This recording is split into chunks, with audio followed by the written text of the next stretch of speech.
Before you heat up that leftover meal tonight, stop for a moment. Because some foods don't stay the same after they've been cooked. Once and reheating them could quietly put more stress on your body than you realize, especially after 60. And one of the foods on this list, most people eat it all the time, without ever questioning it. Here's something most people don't think about. As you get older, your body doesn't handle everyday stress the way it used to. Digestion slows down, your gut becomes more sensitive, and your body takes longer to recover from irritation. So habits that once felt harmless can start to have a bigger impact over time. And reheating certain foods again and again may be one of those hidden habits working against you.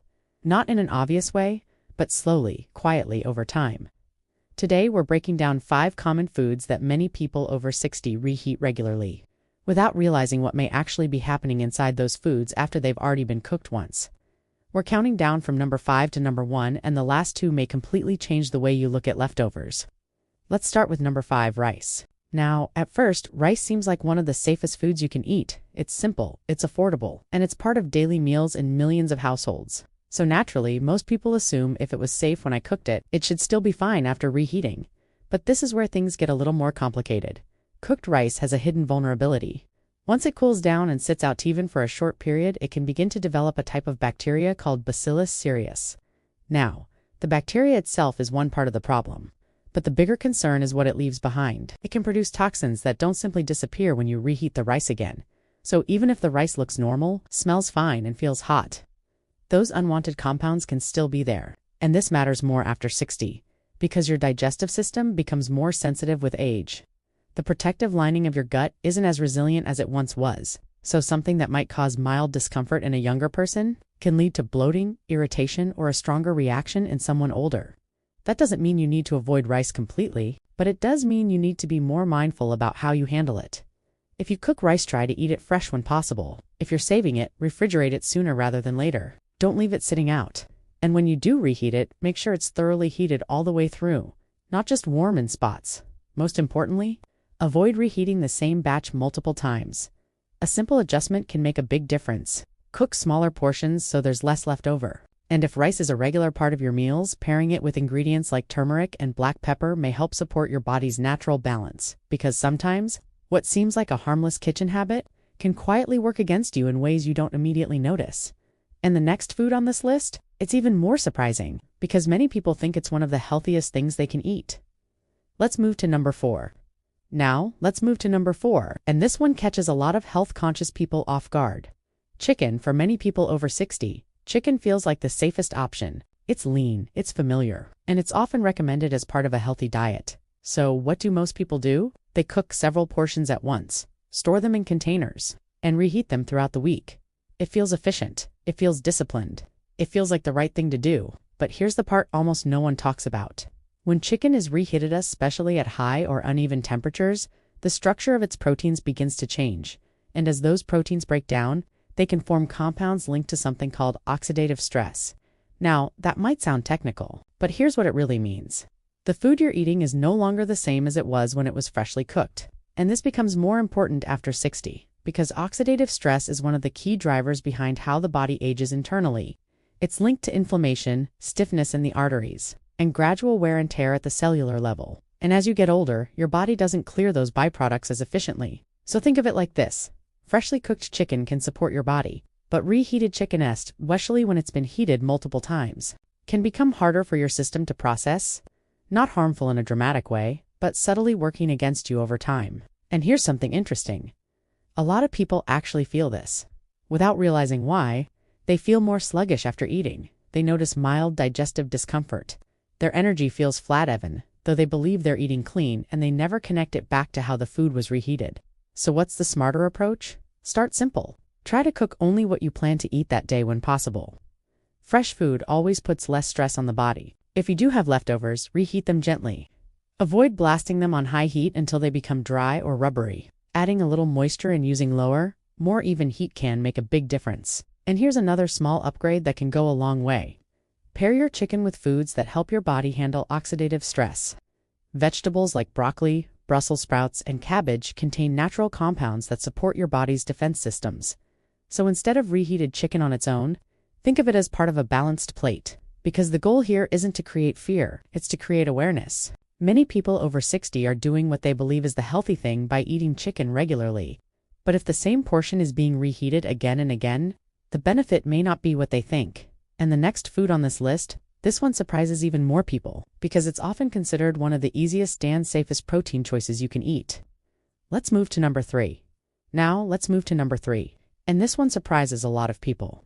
Eggs. Eggs are one of the most common foods, especially for people over 60. They're quick, they're affordable, easy to chew, and packed with nutrients, so it makes sense why many people rely on them. Some even prepare large batches ahead of time: scrambled eggs, omelets, breakfast casseroles, just to make mornings easier. But here's the part most people don't realize. Eggs are one of those foods that really don't respond well to being reheated. Once eggs are cooked, their protein structure has already changed. That's normal. But when you heat them again, especially in something like a microwave, that process continues, and not in a way your body benefits from. You've probably noticed the obvious signs. The texture becomes rubbery. The flavor changes. But what's happening underneath is more important. The fats and cholesterol in eggs can begin to oxidize. And that word matters, because oxidation is a form of internal stress. It's what happens when compounds are exposed to heat repeatedly, and they start to break down in ways that can irritate the body. Now, this becomes more important after 60 because your cardiovascular system is already under more pressure than it used to be. Blood vessels naturally become a bit stiffer. Repair processes slow down, and your body becomes less efficient at handling added stress. So when reheated eggs repeatedly introduce more oxidized compounds into your diet, it may seem small in the moment, but over time it becomes one more burden your body has to deal with. And here's what makes this tricky. Eggs feel harmless. No one questions reheating them. People microwave yesterday's omelet, or warm up a breakfast sandwich without thinking twice. But not all leftovers behave the same way, and eggs are one of the foods that are simply better when eaten fresh. Now, that doesn't mean you have to give them up, it just means adjusting how you use them. Here's a smarter approach. If you want to prepare ahead of time, consider hard-boiled eggs. Eat them cold instead of reheating. That way, you avoid that second round of heat and the extra changes that come with it. You can also upgrade how you eat them. Pair eggs with ingredients that support your body instead of adding stress. Fresh spinach, a drizzle of olive oil, herbs, or lightly cooked vegetables. These small additions don't just improve taste. They help create a more balanced, supportive meal. So eggs themselves are not the problem. It's how they're handled after cooking. And now we're reaching a turning point in this list. Because the next food, most people consider it one of the healthiest foods you can eat, something they feel good about eating every single day. But once it's cooked and then reheated, it can become a very different story. Let's move to number 2.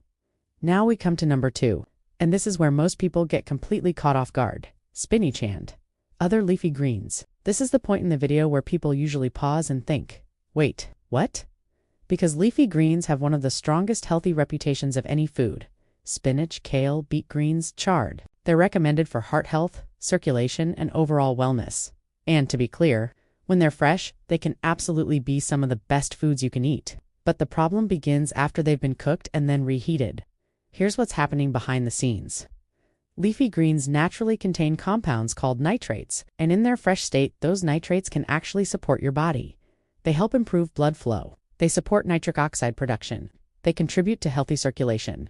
So far, so good. But when these same greens are heated again after cooking, those nitrates can begin to change. They can convert into nitrites, and under certain conditions, those nitrites may contribute to the formation of compounds known as nitrosamines. Now, you don't need to remember the names, but here's what matters. The food is no longer behaving the way your body expects it to. And this becomes more important after 60, because your digestive system isn't the same as it used to be. Stomach acid levels may be lower, gut balance changes, and your body becomes less resilient when dealing with compounds it doesn't want. So something that once supported your system can start placing a small amount of stress on it instead. And this is where many people unknowingly go wrong. They cook a large batch of spinach or greens, store it, and then reheat it again the next days, sometimes repeatedly, believing they're making a healthy choice, but in reality, they're changing the nature of the food each time it's reheated. Now, this doesn't mean you need to avoid leafy greens. Far from it. It just means you need to use them the right way.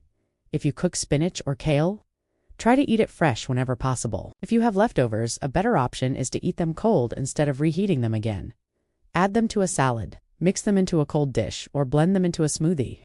There's also a simple upgrade that can make a big difference. Pair leafy greens with foods rich in vitamin C.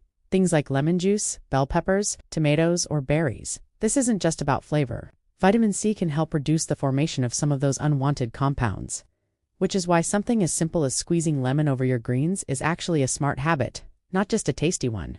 So yes, spinach can be incredibly healthy, but once it's cooked and then reheated multiple times, it's no longer the same food your body was expecting. And if that surprised you, the number one food on this list surprises even more people, because most assume it's completely harmless to reheat, but in reality, it may be one of the worst mistakes you can make in your kitchen. Let's get into number 1. We've reached number 1, and this might be the most overlooked mistake of all. Mushrooms? Most people never question mushrooms. They feel light, natural, harmless. They're added to omelets, soups, pasta, stir-fries, and often reheated the next day without a second thought. But here's what most people don't realize. Mushrooms are far more delicate than they seem. Once they're cooked, their structure begins to change. That's normal. But when you heat them again, that breakdown continues, and during that second round of heat, compounds linked to oxidation can increase, meaning the food is no longer as easy for your body to handle.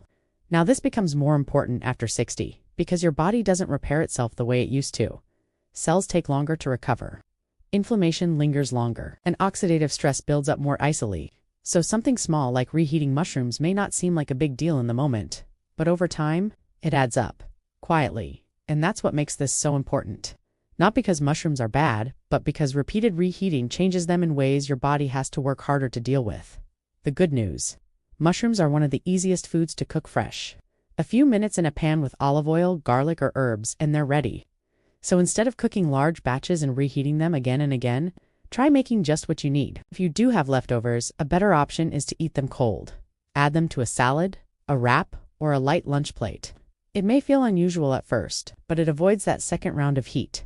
And here's a simple upgrade. Pair mushrooms with foods that support your immune system, like fatty fish or other sources of vitamin D. This helps your body stay more resilient as you age. So now you've seen the full picture: rice, chicken, eggs, leafy greens, and mushrooms. Not because these foods are always harmful, but because the way they're handled after cooking can quietly change how your body responds to them. And that's the real message here. This isn't about fear, it's about awareness. Because after 60, your body pays more attention to the small things, and the habits that seem minor are often the ones that matter most. Before you go, I'm curious, which of these foods have you been reheating the most? Let me know in the comments. And if this video helped you see your daily habits differently, make sure to subscribe for more simple, science-backed tips for staying healthy after 50.